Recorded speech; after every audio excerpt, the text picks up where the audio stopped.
security guard lunged at them with a ferocity that caught them off guard. His nightstick, once just a tool, now seemed an extension of the Shadowman's will, swinging with bone-breaking force. The guard's eyes were black as ink, empty of any human recognition, driven by a malevolent power that twisted his every move. Ethan was the first to react, stumbling backwards as the club came within inches of his face. His heart pounded in his chest, each beat louder than the last, as he narrowly avoided a blow that could have split his skull.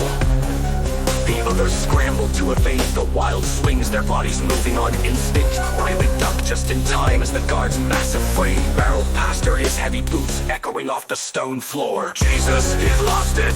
Red shouted, panic lacing his words as the guard turned on them again. For a terrifying 20 seconds, the guard was a force of nature, his muscles straining with unnatural strength as he swung the nightstick with deadly precision. The gang barely managed to dodge the relentless barrage, their breaths coming in ragged gasps.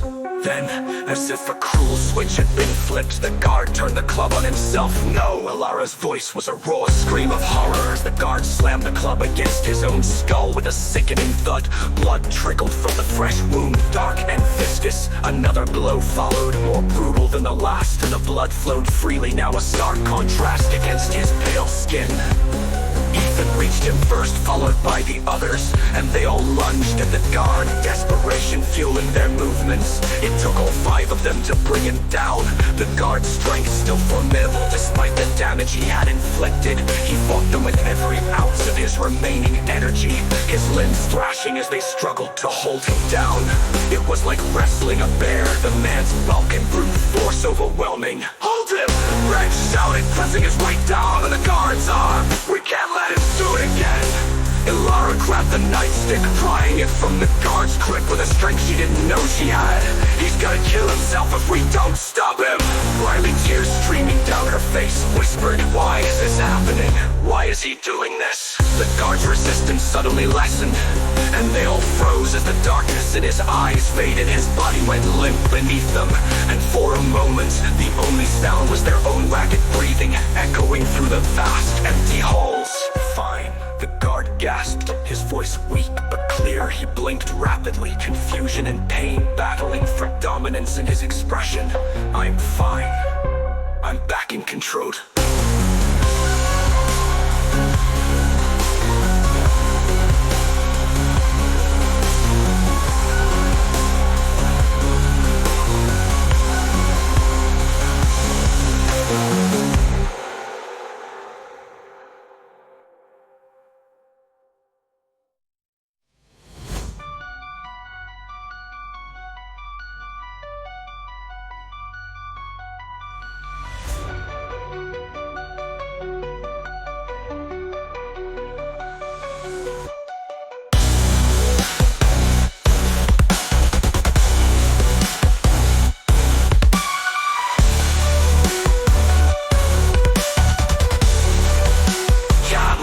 Do it again!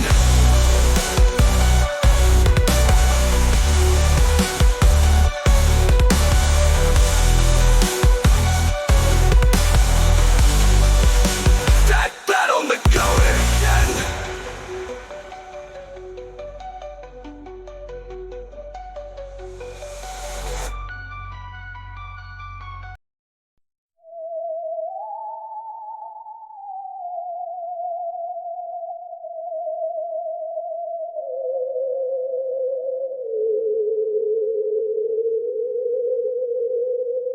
They cautiously eased their grip, stepping back as the guard lay on the cold stone floor, his chest heaving with each breath. The adrenaline began to wear off, leaving them all trembling, the reality of what had just happened sinking in. The guard rolled onto his side and vomited, the bile splattering onto the floor. He tried to push himself up, but his arms shook with the effort, and he collapsed back down. Junie knelt beside him, her hand on his shoulder. "We need to get you to a hospital," she said, her voice soft but insistent. The guard let out a bitter laugh, wincing as he clutched his head. "Sure, let's just take the bridge or a ferry." The sarcasm in his tone was thick, a grim reminder of their isolated situation. There was no escape, no easy way out, not with the Shadowman lurking in the shadows. Riley, still visibly shaken, wiped at her eyes. I hate this. We don't even know when he'll strike again. We don't even know what he really wants. The guard, still lying on the ground, pointed weakly toward the ceiling, as if sensing something far beyond the walls. His eyes were heavy with exhaustion, yet there was a flicker of certainty in them. He won't. Not here, at least. He's gone. Ilara frowned, trying to piece together what he was saying. Dovda left. How do you know that? The guard shrugged, wincing as pain shot through his head. I don't know. I just do. It's like I could see where he was going. He literally travels through shadows, like stepping through a door, and right now he's at the Cursed Grove.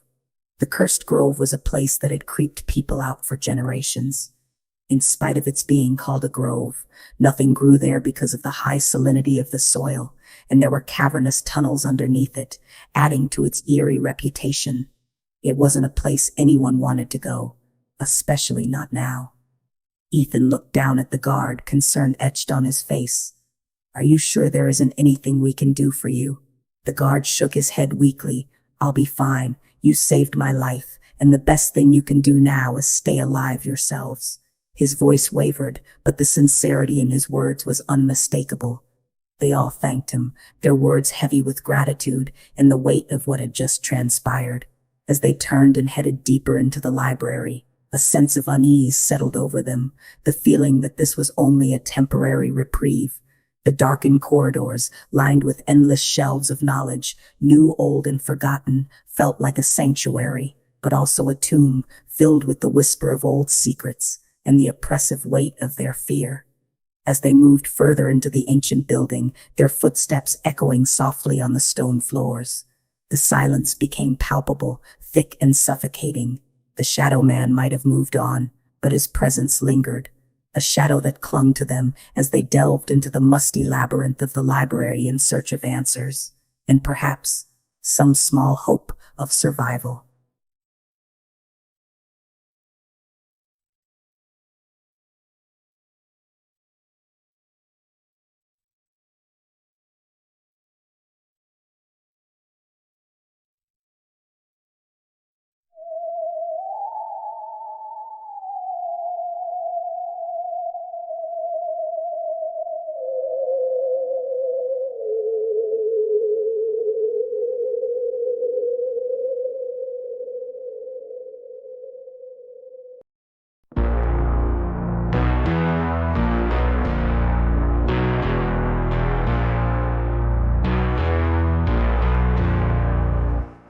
The library was a trove of forgotten secrets, from the crisp pages of new books to the brittle, yellowed paper of ancient tomes. Riley worked the microfilm machine, the rhythmic whirring filling the still air as she scrolled through old documents, journals, decrees, and records.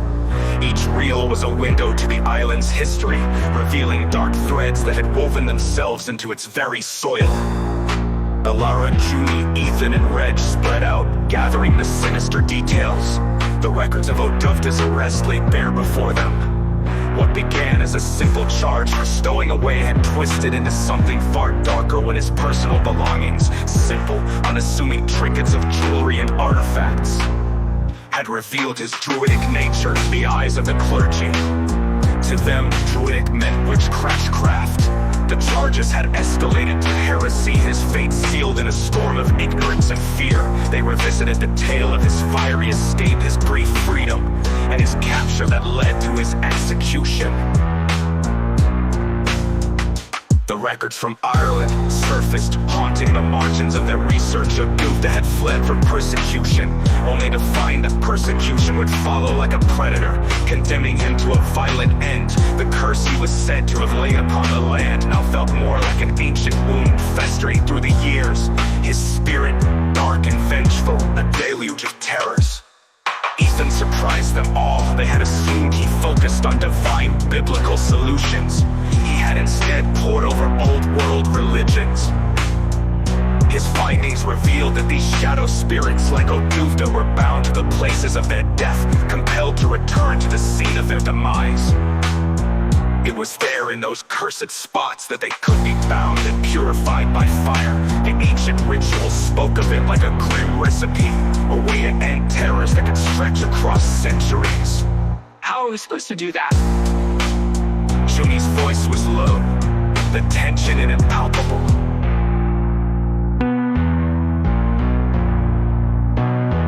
Ethan looked up from the ancient texts, his eyes meeting hers. We need something of his, something from when he was alive. Attach silver to it, in any way we can strike him with it, and he'll be temporarily forced into a physical form. Once bound, if you do it where he died, he won't be able to slip back in his shadow form. Ilara frowned.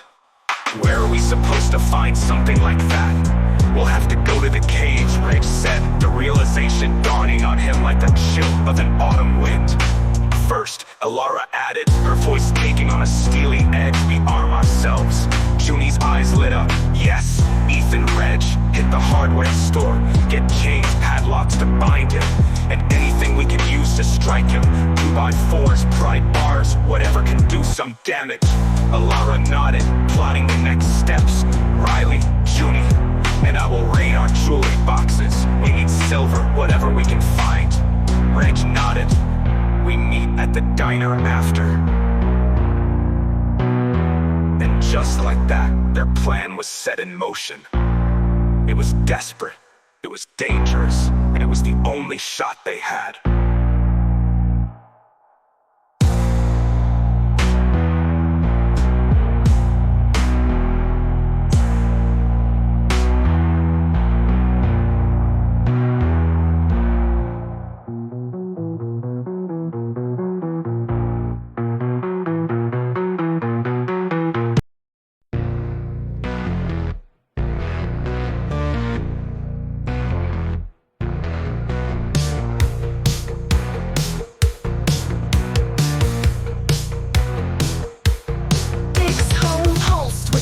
In contrast to the dark and dreary sky, the estate, usually a silent sentinel on the edge of the island, was now ablazing in sound and color. Dick spared no expense in this reckless celebration, having bought out the island's only liquor store. The party was already in full swing, with guests arriving early, both invited and uninvited. Dick's only concern was the sheer rebellion against the curfew, not the quality of the company. Inside, the music pounded like a relentless heartbeat, setting the rhythm for the debauchery. The walls seemed to vibrate with the bass of Aerosmith's Love and Innovator, its sleazy riffs filling every corner.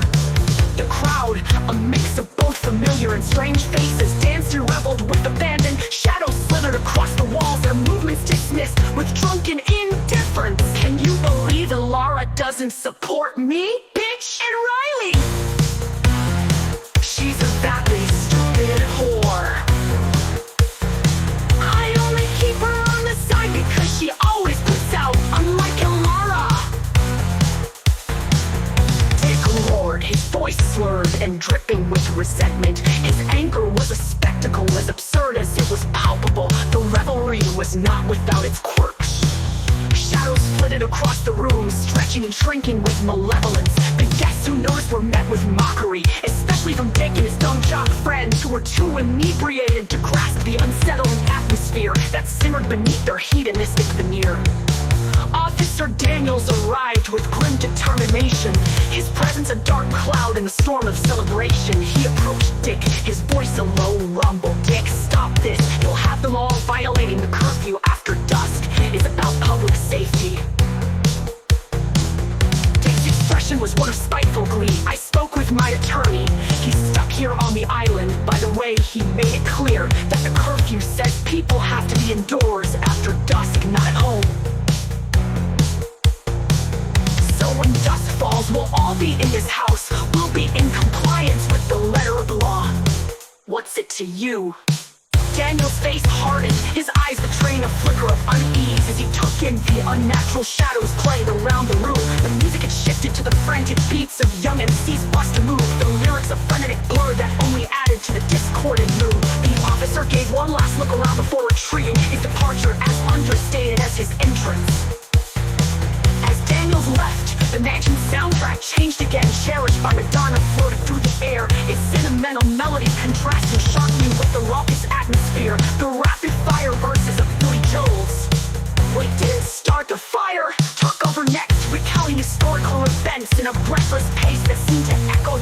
intention of the party. Despite the revelers' attempts to drown out the creeping sense of dread with their loud laughter and aggressive dance moves, the shadows continued their unnerving dance, an ominous, silent witness to the madness unfolding beneath their shrouded forms.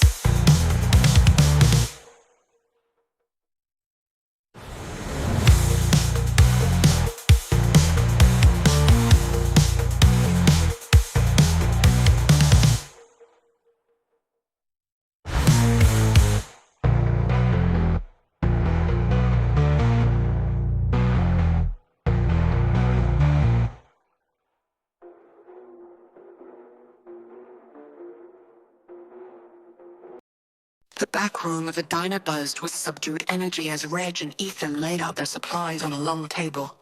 The clinking of metal and rustling of equipment filled the room. Chains, padlocks, shovels, lighter fluid, matches, pry bars, and a 2x4 was spread out, each item adding weight to their already heavy burden of uncertainty. Tom, a reluctant participant in their plan, entered the room with a skeptical frown. His eyes reflected a mixture of concern and reluctant acceptance. He had been informed of their intent, and though he had doubts, he was grappling with inexplicable occurrences surrounding them. Tom leaned against the doorway, arms crossed.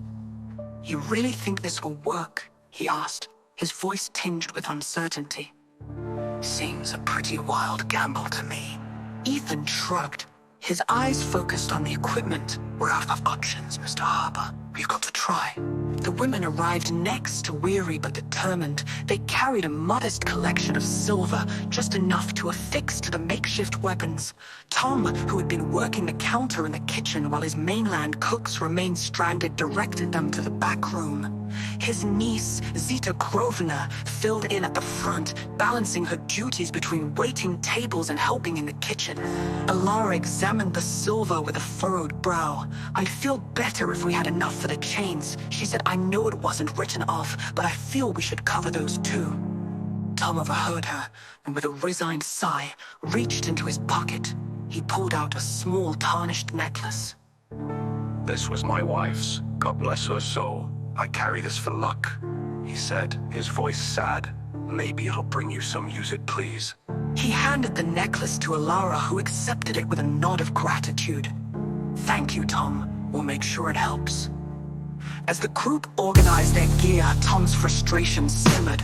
"For a bunch of bright kids, you sure are dumbasses," he grumbled. "Where are your flashlights? You're going into caves, god damn it!" Without waiting for an answer, Tom rushed out of the diner and into his adjacent house. Moments later, he returned with a collection of flashlights, extra batteries and candles as a backup.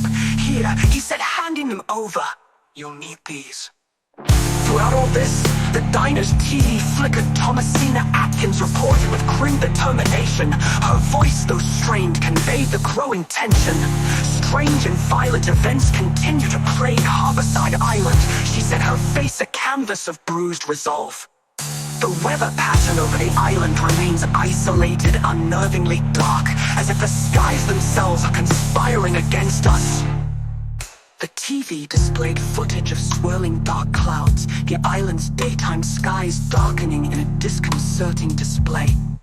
The group gathered their equipment and steeled themselves, knowing that the cursed grove and its caves awaited them.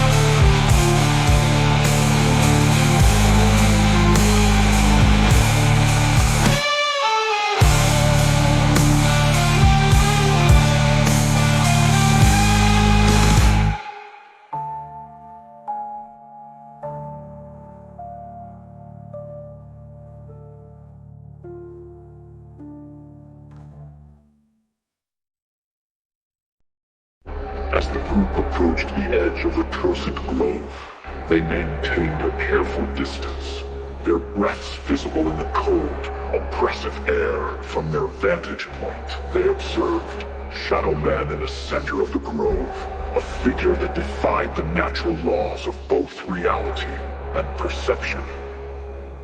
Shadowman stood at the heart of the grove, his form a striking contradiction of solidity and ethereality. His hair, a wild mane of coppered bronze, cascaded around him like molten metal caught in mid-transformation. Each strand shimmered with a life of its own, appearing to flicker in and out of existence. His eyes, dark as the void, blazed with an intense inner fire that seemed to cast eerie reflections upon the shadows that clung to his form. Draped in a rough-spun tunic and cloak, his attire seemed to oscillate between the tangible and the insubstantial. At times the fabric was heavy and real. At others, it seemed to dissolve into mist.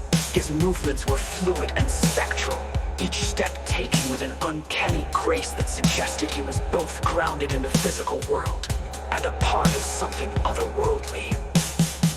An aura of ancient power enveloped him, hinting at a deep connection to both the earth and the unseen realms. The still night air was broken by his voice, a deep, resonant growl that echoed through the grove with a haunting melodic quality. His words were ancient, their rhythm and tone like an invocation from a forgotten time. O spirits of water and wood, hark ye to me cry. 'Tis I that summoned thee to this desolate place, and now 'tis you that brings its cold. I call upon ye, darkened nature, to rouse your fury. Let the salt of their treachery be your bitter breath. Grant me strength, not for mere life, for that was long stolen from me, but for vengeance as cold and harsh as this barren land. O Spirated, Musa Agus and Coil, Cluin Mogar. O Spirated on Ushka Agus on Coil, yeah, Cluin Mogar.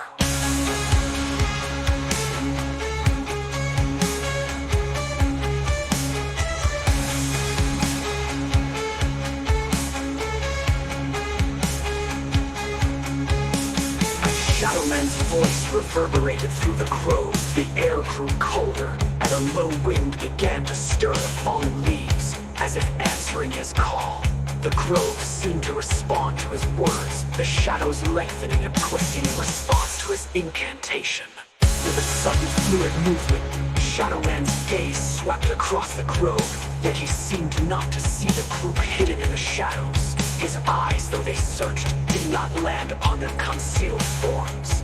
Instead, his attention was drawn to a dark shadow that shifted within the grove. In a moment of uncanny speed and grace, he leapt towards it, his body moving with a fluidity that seemed almost impossible.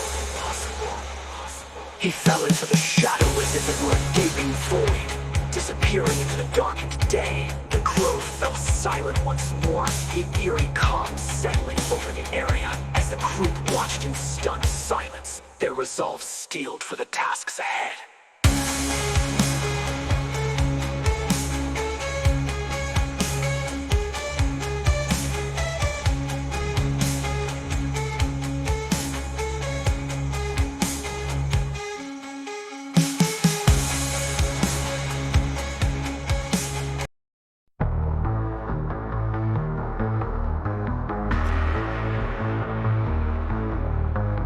The group advanced cautiously as they scoured the area for any sign of the caves. Their search led them to ancient boards rotted and splintered by centuries of weathering. Rusty chains dangled uselessly from rotted stakes. Iwara's eyes narrowed at the entrance. It's strange, she mused. This place is of immense significance. Historians and, the people that study caves, Speleologists, Ethan cut in, correcting her. Ilara nodded with annoyance. Speleologists, yet it's never researched. It's like it's deliberately avoided.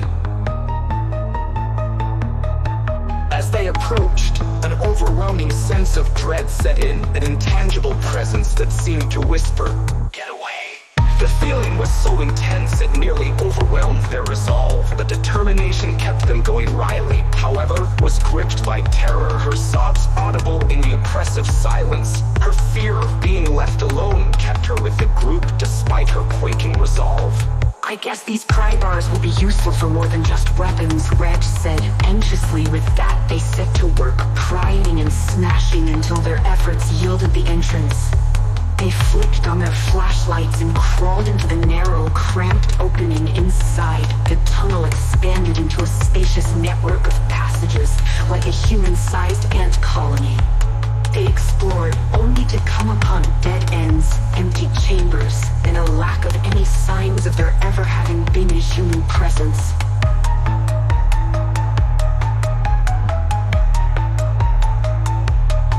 After what felt like eternal fruitless searching, they finally came upon a significant discovery.